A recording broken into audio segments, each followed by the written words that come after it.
Hello and welcome to the Alexandra Wenman show from beautiful, sunny City of Angels, Los Angeles.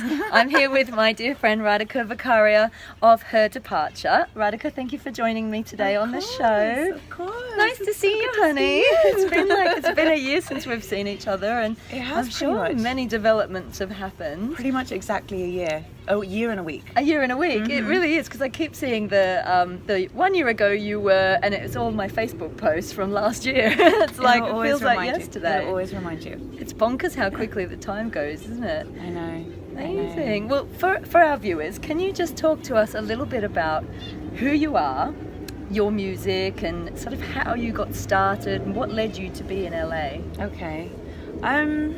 I was seeking something, and I had actually no idea that I was going to end up in this place. I never thought of LA as the place that I would end up living. I came here because every time I'd come to the States, I would feel more open. I would feel like I could share musically in a very, very full way. And you gravitate towards the places that you feel very good in and you feel very expanded.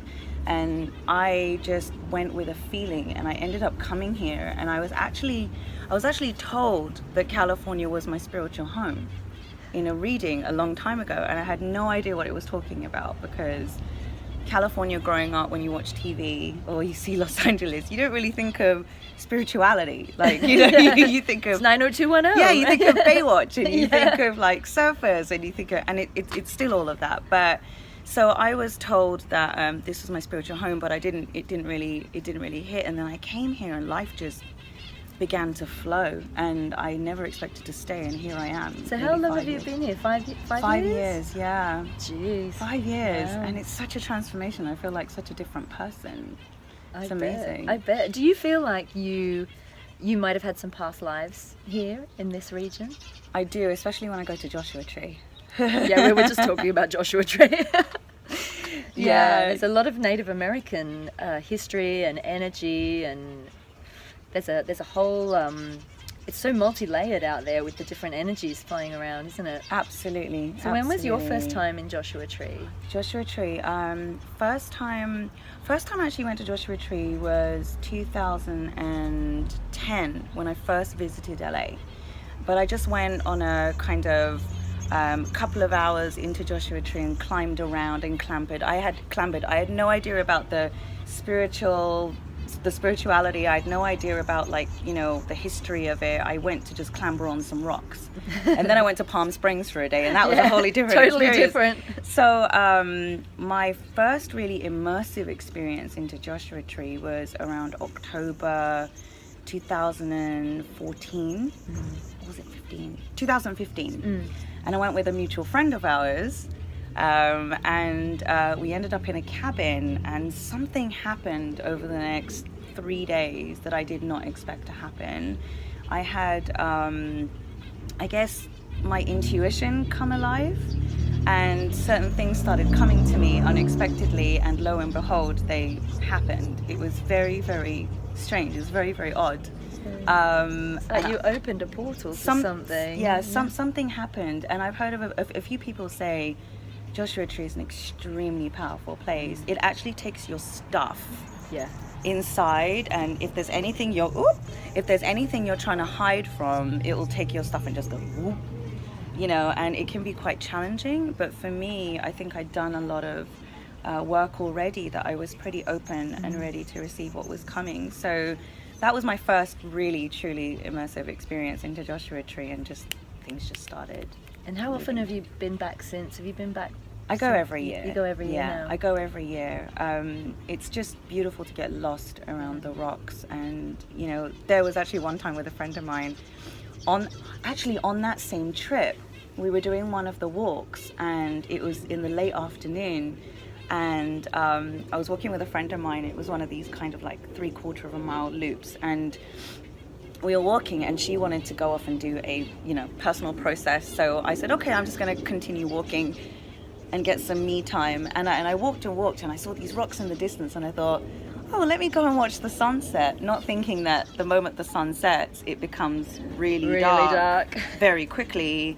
And I somehow ended up coming back off the rocks and realizing, oh my God, it's pitch black dark, and I cannot even see where the path is.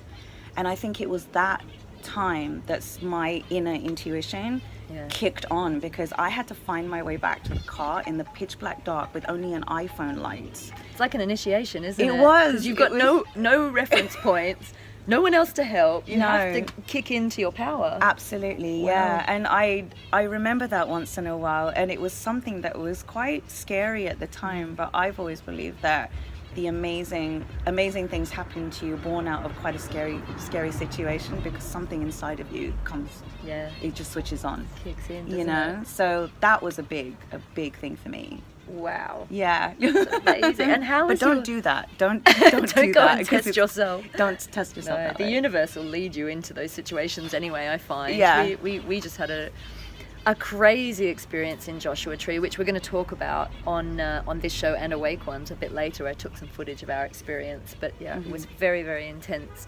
Lots of information about the Native American history in that region, and we had I had a lot of spirit guides coming forward, shaman. There was a curse on the land that we had to clear. It was quite heavy stuff, but at the same time, once the sun came up in the morning, very transformative. And you always get the rewards after you've done the work, I think. When you've done the inner work, or the work for the planet, which is usually always inner work, and it is always a reflection of sort of where you're at in consciousness, then you're rewarded. So after that, we got guided to Desert Hot Springs and had 2 days lounging in hot springs and having massages, and it was like, oh, thank God we're out of the haunted cabin. Oh, it was hilarious. It's a balance, isn't it? It is all It's a balance, you know, this light, dark, it's all about, if you look at it all through the eyes of love, you just can't go wrong. No. But you're an amazing musician, and I know that you're also a channel, and I don't know, you know, how aware of that you used to be. I know that you're starting to really become aware of the fact that you're a channel, and that your music is,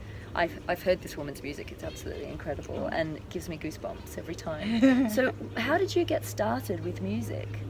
Music I've sung since I could sing before I could speak. My father was a musician, so I grew up with music in the house, music parties all the time.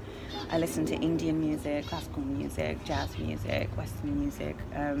So it was always in me. And at one point in my life, I thought, okay, I've got my education that, you know, typical kind of parents really want you to be responsible and go and get your education just to have something to fall back on. And I did it, but I just couldn't deny the energy that was in me to want to create and do music. So what did you study when you went to school? Well, I wanted to be a doctor initially. I wanted to heal people. No all-rounder going on here. I wanted to be a doctor. I wanted to be a cancer specialist, actually. But my father, being a very unusual Indian father, said, are you sure this is going to be 12 years of your life? Wow, most Indian fathers would be like, yes, that is the perfect career for you. I know. And it was just amazing how he said, if you do this, you won't get to express all the other parts of you, because you'll be so busy doing this. Yeah. And I thought, wow, that was so what incredible. A wise man. Yeah, and so I studied economics at UCL, because everybody was just doing banking at the time, and I have a bit of a math head, so maths head, and maths head, and so the letter Z. The letter Z. Yeah, I'm getting used to the way that Americans say it here. Been here 5 years and it's still difficult, and so I went and did that just because it was the per se safe thing to do. And so I went and did that, and then I just didn't feel it was right. I didn't feel that environment was right for me, and I'd always done music, and I just slowly started going to open mic nights and standing up there and singing all these soul songs and being like the only Indian person in a place with all these other people at that time. Girl. And I just did it because I loved it. I never thought it was going to be a full-time career, but I guess the best things that happen to you are things that you don't really set an expectation on yourself. You just kind of go with the feeling. Yeah. And I think my entire journey with music has been a training to go to listen to my feelings. Yeah. That's really what it is. And so I did that, and then just lo and behold, I ended up in Europe, and I traveled with musicians, and I ended up just having all these crazy experiences. Then I was in a show in Germany, and I got to sing in 4 different languages, in Hindi, Tamil, Bengali, and like in English. And I ended up meeting all these Americans, these wonderful Americans from these theatrical productions and shows, and they said, after the show, come to America. So 2 months after the show finished in 2010, I hopped on a plane and came here and started my journey of kind of carving my little path to make way for me to actually come and be here long term. It was calling you long before you moved here. Yeah, it really was. It really was. That's incredible. And this place has been really incredible because my family, my grandparents are from the north of India. My parents are born in Kenya, in East Africa. I'm born in London, and now I live in California. And yet I feel like I'm returning more to my Eastern roots than ever in California. And they say that California is a very spiritually evolved place. There's a lot of seeking here, and I had no idea that this place would return me more to my roots. I'm singing more in Sanskrit now. I put it in my music.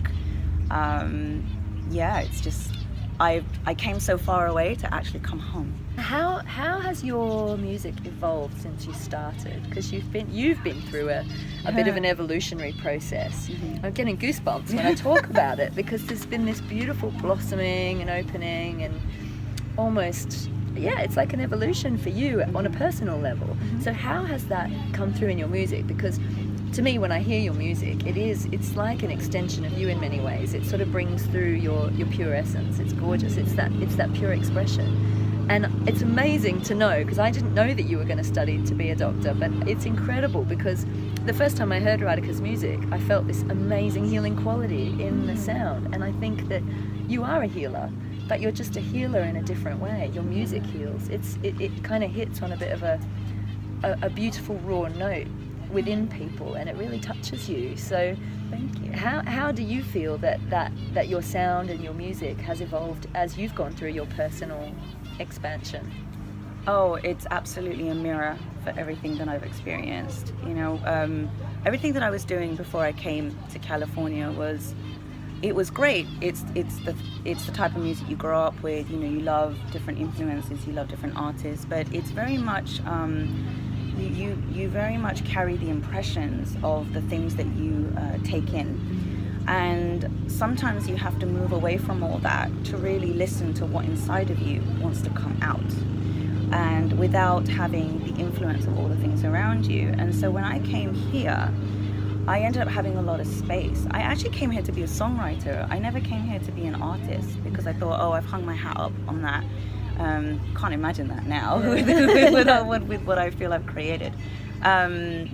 I came here to be a songwriter, and I actually started doing sessions of music where they ask you to write songs for a certain artist and all this kind of stuff, which is how the industry works. And I didn't feel very aligned with what I was being asked to write. And this was very odd for me, because I'd done it for such a long time before I came here. But there's something about this place that just goes, no. No, you don't. It's like you have to follow your guidance. You can't be led and you can't be fed. Can you? No. Yeah. So what happened was, I actually, about 3 months into being in California, I was at a July 4th party. It was a barbecue with about 200 people in the industry. And I had this moment of looking around at everybody there and thinking, wow, there are 200 people here in the music industry saying that they create music. And I thought, how many other parties are there right now in this city full of the entertainment industry where everyone says, I create music, or I create something. And I had this moment of, what am I here to do? Because I can't be here to do what everybody else is here to do. And so I started saying no. And saying yes to you. I started saying no to what other people were asking me to do, and to create the space for the yes inside of me. I didn't know that's what I was doing. All I followed was this feeling of, it doesn't feel good to do these things, so I'm going to just listen to that. And there were a few months where I was really not booking any sessions. I was not, writing anything. I wasn't being creative, and I thought, oh my God, I've moved from London to California. I've moved away from my family, my friends, everybody. What am I doing? Nothing's happening. And then when people would ask me in social situations here, it's a very big thing in Los Angeles. When you meet people, probably the second question after what's your name is, what do you do? What do you do? And so I started. What don't you do? Well, you have to be very kind of concise and be able to put it, concisely 2 seconds. into 2 Pitch seconds me. and really, really impress someone. And I started just thinking about that. And with regards to music, I started saying, I write music that I would be proud of singing myself. I will only write songs that I could imagine myself singing and really authentically singing and enjoying singing. And what happened was, within about 3 weeks, I somehow met this amazing producer called Melantopia from Norway. And we were both very intent on just creating music that we wanted to create. Because of being in the industry, you kind of have to work within a certain space. And I think both of us were looking to just create something we just really loved without any thought of who it's going to be for or where it's going to go, And so we embarked on this journey of creating, and I began to bring African influences and Eastern influences because of my heritage and my background. For the first time in my life, I felt free and supported to do that by him and by just being in this place. And I didn't realize at the time what I was doing. So when you say that I'm a channel, I think sometimes, at least in my experience, it's something that has happened without me realizing. Yeah. Just activated and started to come through. Yeah, and I wrote conceptually. I'm not the kind of writer who will kind of sit and go, I sat here and grabbed my coffee and I thought of my loved one and blah blah blah and all that kind of stuff. It's not very situational for me. I've always felt into situations. For me, it's about the feeling, as opposed to the actuality of what's going on. It's like the iceberg and then the rest of the iceberg underneath. I'm more of a what's going on underneath kind of person. And so I wrote all this music, and I still didn't think it was for me. We just created it. And then after about 1.5 or 2 years, my producer turned around and said, I think only you can sing this music. And I thought to myself, I guess you're right. That makes sense, because I actually love it, and I created something that I actually was really proud of, and I felt it resonated. And then afterwards, when I thought, what is it this music actually means? When I was able to step away from it, I was in the creative process for 2 years. And then I thought, right, I'm supposed to, deliver this out to the world. And everybody asks, what's your story, or what's it about? And I looked back, and when you just are so close to something that you don't realize what it is, and then you step back and you go, oh my God. And I realized that the elements of nature and creation played such a big part in my music. And I managed to see it in terms of splitting it up into the elements, and it's water, earth, air, and fire. And then ether, the space within which it's created. That's just making me go literally goosey from head to toe. One of the things that I've become aware of as well, in just on a global perspective, is this rising of the divine feminine, the feminine energy coming back into our awareness. Really, it's always been there. It's just that we as a society haven't been so aware of it, or we haven't utilized it in the way that we should be. Like the ancient mystery schools, the Native Americans, or the indigenous, they were completely and intricately interconnected, interwoven in this beautiful symbiotic relationship with the divine masculine, which is the practical, logical, daily life thing aspect of it, and the divine feminine, which is the intuition, our connection to the cosmos, our connection to the elements, our connection to everything. And one of the things that I've been seeing, especially with my clients and predominantly with females, with women, because we're kind of at the forefront of this reawakening. It's like the goddess is returning, and she's returning through all of us. And I think that this, like as you're speaking, I really feel that this is what's going on for you, is that you are a holder, a keeper of this ancient goddess wisdom. And this is what you're channeling through in your music. It's the divine feminine is that. Now there's aeroplanes going over people. I'm really sorry. We're in LA and we're outside in the middle of Venice Beach. But listen to the birds. Helicopter, plane. The minute I start talking about the divine feminine, but it's like, this is what we're This is what we're breaking through, this repression of the feminine. It's beautiful. But there's birds in the background, and there's butterflies flying around. We had a yellow butterfly go across. Beautiful. So it's all the transcendence of this duality that's coming out to play. Because what I think, what I've experienced is that what's happening with people, but especially with women, is that our emotions are rising up to such a level that we can't ignore them anymore. So we're having to learn to transform them. And, you know, one of the ways I've discovered this personally is through poetry. Mm-hmm. And like you, I was writing prolific poetry. Mm-hmm. And before I knew it, just before I came out to LA, so I think California's activated me as well, I put it all together in this poetry book, and I suddenly went, oh my God, I've got a book. And like you, it's underworld, middle world, upper world. Uh-huh. It's got a sequence, and it's got and all the elements come into it. Mm-hmm. So I think that's absolutely stunning, and I love that every woman I'm meeting at the moment, especially the ones who are creative, or maybe, you know, began with a gift, but maybe weren't utilizing that gift fully, or maybe you were using a gift in a way that you thought you should. Like I went into journalism with my writing, and it wasn't. Now we're being allowed to tap into that pure, raw, emotional expression. Yeah. And that is divine feminine, and that is absolutely where it's at. It's so beautiful, and that is what's waking up the planet. So I think your music and you saying no to all the people that said that you should do it this way, and stepping into your truth, your power, your wisdom, you saying no to that, and then saying yes to yourself and to your pure essence, that the more people that listen to your music, and listen not just your music but the wisdom that you have to share, the more people are gonna follow suit. It's like you're leading by example, and the people that see what you're doing and feel into what you're doing and see how much you are absolutely shining now, is they're going to be inspired to do the same. Well, So I think we're all inspiring each other. Absolutely. And I think that I feel that wisdom comes from really tuning into your feelings. We all know what is right. We all know what our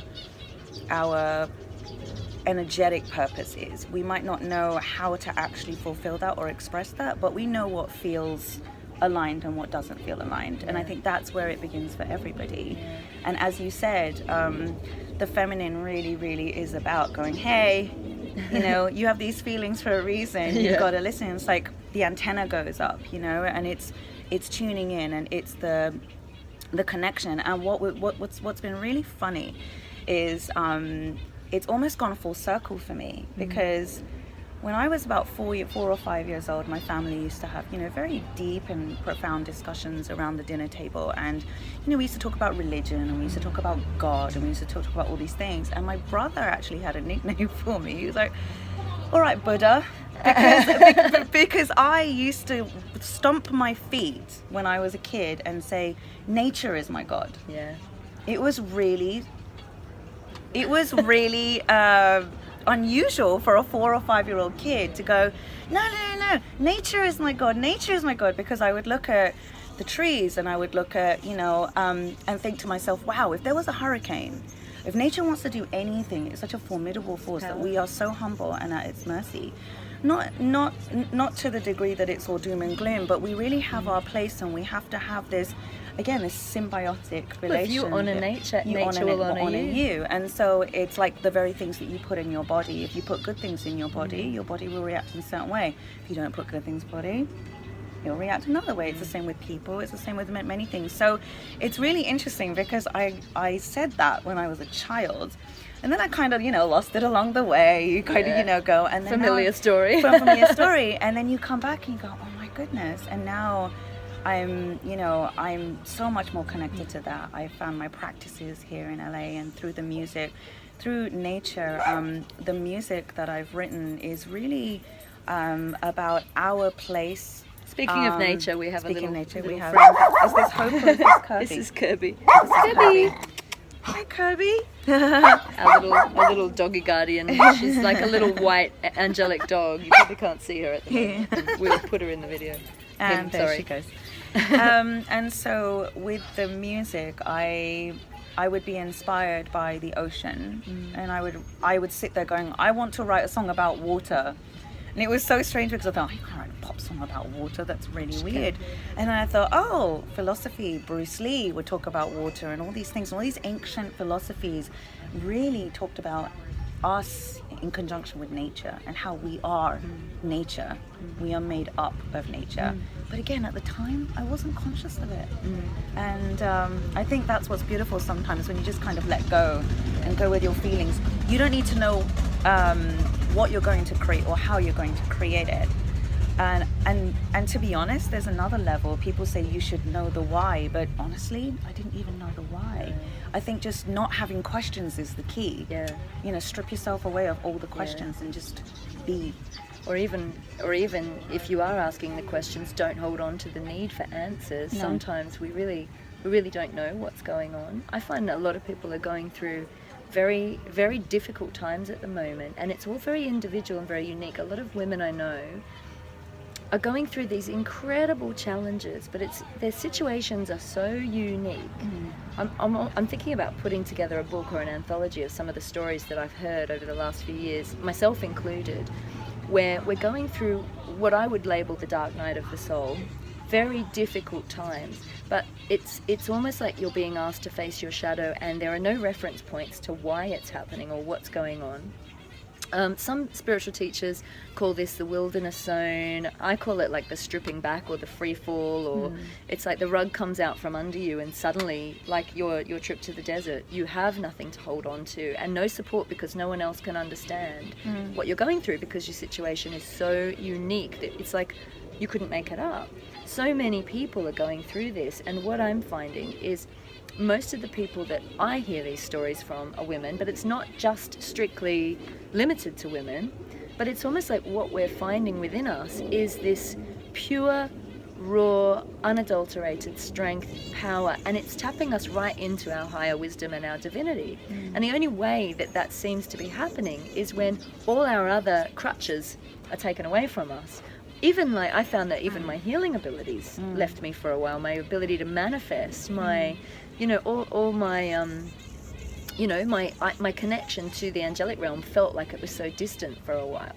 But then in the midst of that, what happened was I became more grounded. I became more connected to the earth. And that was my reference point. And I was able to go and lie in my garden and connect to all those elements.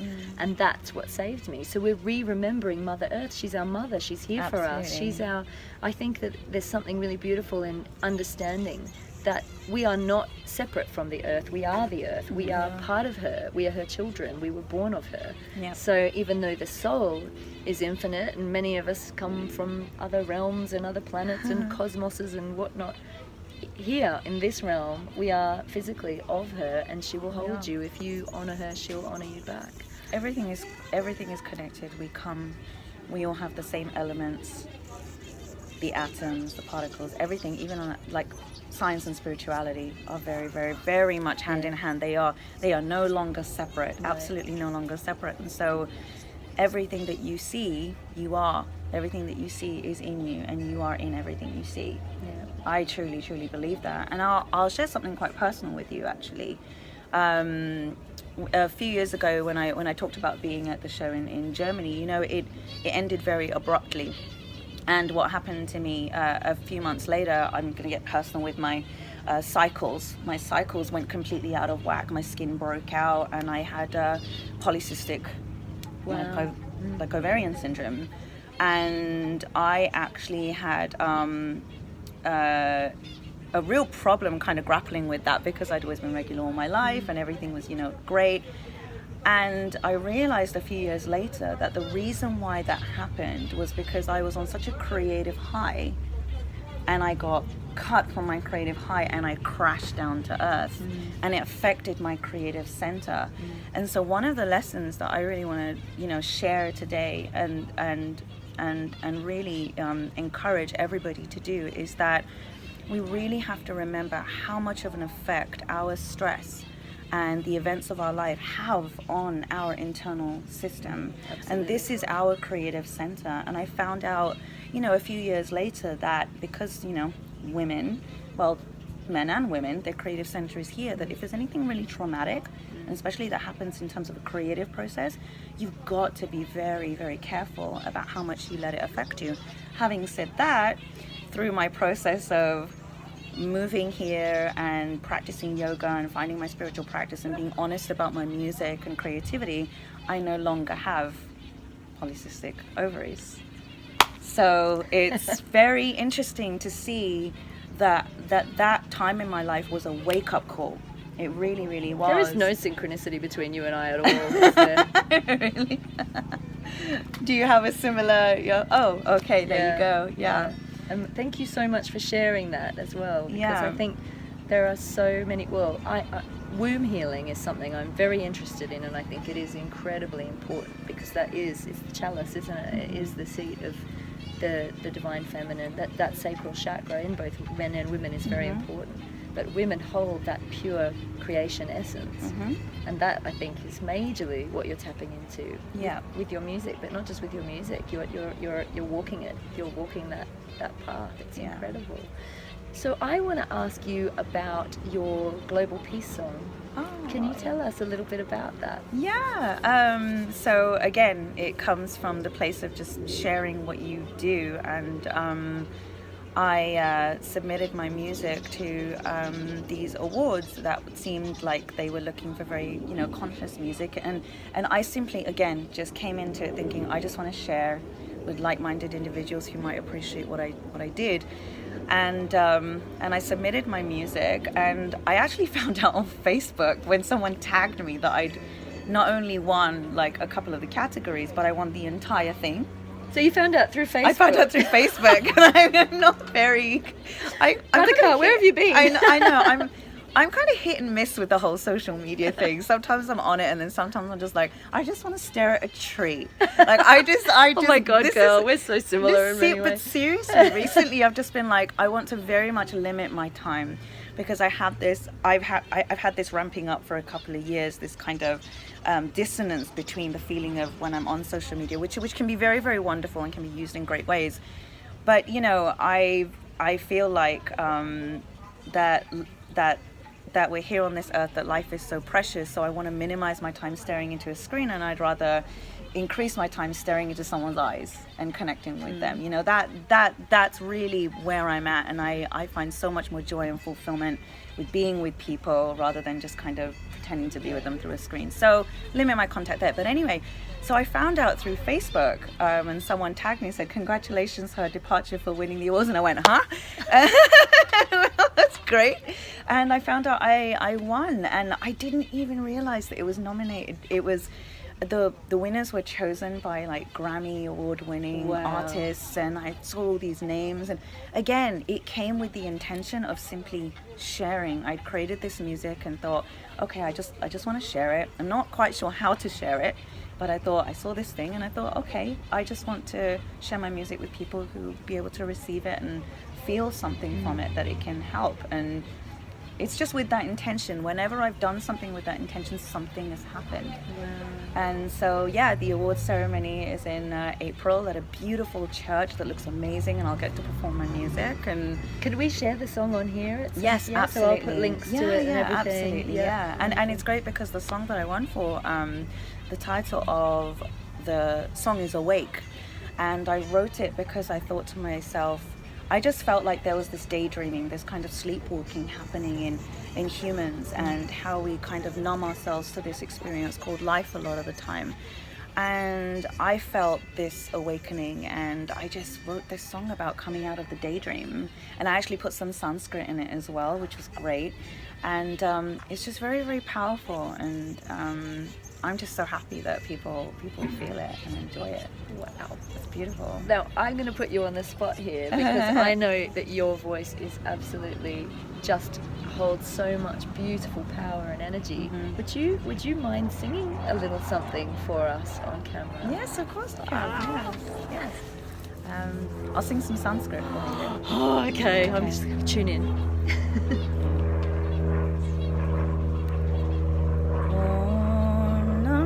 Shivaya,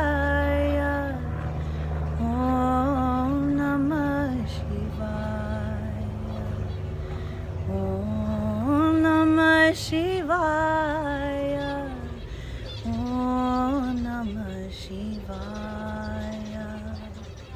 Shivaya Namah, Shivaya Namah, Shivaya Namah, Om Namah Shivaya.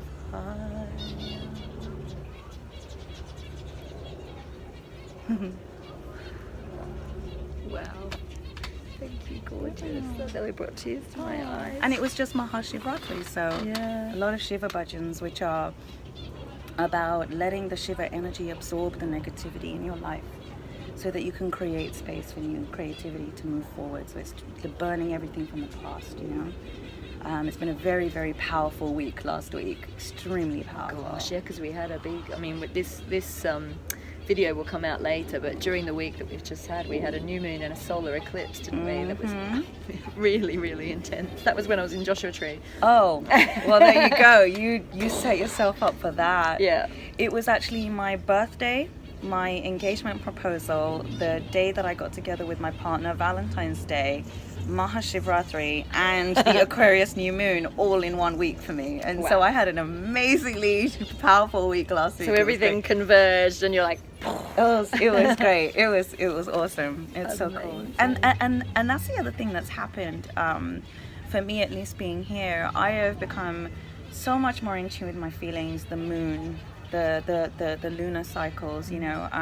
My partner is very understanding, just say. That helps. It very much helps, but it's just been very transformative here, you know. I found my yoga practice, my like Ashtanga has been really incredible for me. I have incredible teachers, and I think the main lesson and the main thing that I can share with anybody is that if you're feeling that something is not sitting right within yourself, that is your soul, that is your self telling you to listen and explore something different. You know, just open yourself up. You know, I never imagined I would be living in California, and my life has completely changed because I had to listen. It got to a point where I was feeling so crushed that you couldn't go down, you had to come up, you know. And so you've got to really allow yourself to come up, and we all can do it, you know. We can all find that. We all have that. that is absolutely stunning words. Thank you so much, honey. So how can people find out more about you? What's your website? Can you share all your, let's do the social media thing. I'll be on it more, I promise. It's called, currently my project is called Her Departure, and my website is www.herdeparture.com, and my social media is Her Departure on Instagram, on Facebook, so you can find me on there. And I'm on Spotify and iTunes. My first 2 EPs, Air and Earth, are already on there, so you can hear one of the songs on Earth. Actually, I have to kind of tell you, some of this music actually came through, and I realized now, with everything that's happening in the world, with the Women's March and all of this kind of stuff, I realized that I was tapping into something before it happened. On my second EP, one of the songs on there, the title of the song is actually Empress. It's called Empress, and it's about embracing the warrior within. Wow. And I was thinking, at the time I wrote it, I thought, oh, that's just a cool word. I'll just write a song around the name Empress, because I used to watch biblical movies growing up, and, you know, things about Cleopatra and all this kind of stuff. So I really we had a reading once, remember? Yeah. So I was very connected to that realm. Yeah. So, there you go. See, it's all connected. It's all converging. So I wrote a song about the warrior within, and then this year, last year we had the Women's March, and then you have, T-shirts that everyone's wearing saying "Water is life," and I have a song called "Be Like Water," and so it's all these things that came through about 2 or 3 years ago, and I wrote about them, and it's amazing to kind of look around and see, the goddess has returned. Something was coming through, and it was just. So it's amazing to see your work connect with things that are happening now. That's when you know you're tapping into another realm, right? You're tapping into it's the infinite wisdom, I think. And what I love is the minute she said air, the wind chime over here just went ding, ding, ding, ding, ding. So you're totally in tune with all of it. It's amazing. If I say earth, there'll probably be an earthquake here. No, cancel, clear, delete. But there are always little mini tremors. But I believe the tremors happen all the time here to remind you. It's a wake-up call, isn't it? I'm here, take care of me. Yeah. She's that's talking. Sometimes you feel that rumble and you're like, it actually is quite soothing. I went through a pretty big earthquake about 4 years ago when I was here. I woke up in bed and the whole room was... Feels like you're in a waterbed, doesn't it? It does. The weirdest sensation. It is a very, very weird sensation, and for some reason I wasn't scared. Yeah. It actually felt like I was being cradled. Yeah, that's what I felt. I was in San Francisco in 2013, and it was a fairly big one. It was, I don't know what number it was, but you can go online, can't you, and find out how big the quakes are in your area. And I woke up in the night, I was literally like, this is not how I expected it to be. I thought it would be more jolty, but it was like a gentle rippling almost. Yeah, it's like a wave. Yeah. It almost becomes like water. I think she's reminding us that she is feminine, she is transient, she's Very, not, very much so. nothing lasts forever in this physical realm, and so we have to remember, like ourselves, to take care of her. Yeah, absolutely. Oh, I love it. Absolutely. Beautiful. Absolutely. Radhika, thank you so much for speaking to me today, honey. What an absolute pleasure to see you again and to have you on my show. And I will share all the links to Radhika's website and social media and everything, and we'll also hopefully we'll share the song that she won the award for here as well, so that you can tune in and have a listen. And I want to actually interrupt and say that I have to thank Alex, because from the, I guess, right at the beginning of my spiritual journey, you were there and you helped so much. It was almost like a leaping off point at a point in my life where I needed guidance and I needed help, and so you definitely set the training wheels for me. So I really am so grateful to you. I'm so grateful to you. Sisterhood, eh? Yeah, absolutely. Oh.